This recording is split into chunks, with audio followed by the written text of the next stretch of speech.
পবিত্র রমজান মাস মুসলমানদের জন্য সংযম ও শৃঙ্খলা অনুশীলনের এক পরম পরীক্ষা।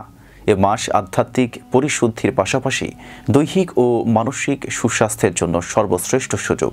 সূর্যোদয় থেকে সূর্যাস্ত পর্যন্ত সব ধরনের পানাহার থেকে বিরত থাকেন তারা। কিন্তু পৃথিবীর কিছু অঞ্চলে সূর্যাস্ত হয় না, কিংবা খুব অল্প সময়ের জন্য হয়। যেমন উত্তর মেরু ও এর আশেপাশের দেশগুলোতে গ্রীষ্মকালে সূর্য 24 ঘন্টা দেখা যায়, আবার শীতকালে দিনের আলো খুবই অল্প সময়ের জন্য থাকে।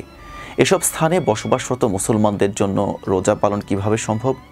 রোজা পালনের ক্ষেত্রে মহান আল্লাহ তাআলা নির্দেশ হলো সূর্যোদয় ও সূর্যাস্তের সময় দেখে রোজা রাখতে হবে।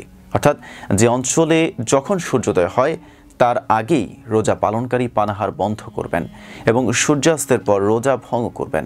যেহেতু বিভিন্ন দেশে দিন ও রাতের দৈর্ঘ্য সমান নয়, তাই রোজা পালনের ক্ষেত্রে মুসলমানদের কোথাও 10 থেকে 12 ঘন্টা, আবার কোথাও 17 থেকে 18 ঘন্টা রোজা রাখতে হয়। কিন্তু কেন এমন পার্থক্য ঘটে? জানা যায় এমনটা ঘটার কারণ হলো পৃথিবী বাঁকা ও সূর্যের অবস্থানের কারণে। বাংলাদেশ সহ নিরক্ষর রেখার কাছাকাছি অবস্থান করা দেশগুলোতে সাধারণত দিন ও রাত 12 ঘন্টার কাছাকাছি হয়। আবার পৃথিবীতে এমন কিছু জায়গা রয়েছে যেখানে কখনো সূর্য উদয় হয় না। গ্রিনল্যান্ড ও আলাস্কার মতো জায়গা যেখানে কখনো সূর্য অস্ত যায় না, সেখানকার মানুষদের মধ্যপ্রাচ্যের সৌদি আরবের সময় দেখে রোজা রাখার পরামর্শ দিয়ে থাকেন ইসলামিক স্কলাররা।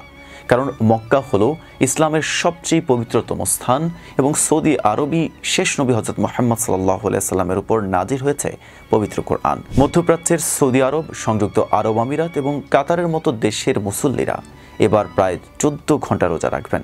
অপরদিকে এবছর সবচেয়ে বেশি 17.5 ঘন্টা রোজা রাখবেন ফিনল্যান্ডের রাজধানী হেলেনস্কির বাসিন্দারা, আর সবচেয়ে কম 11.5 ঘন্টা রোজা রাখবেন নিউজিল্যান্ডের ক্রাইস্ট চার্চের মুসলিমরা। আর বাংলাদেশে এবার প্রথম রোজার দিনের ব্যাপ্তি ছিল 13 ঘন্টা।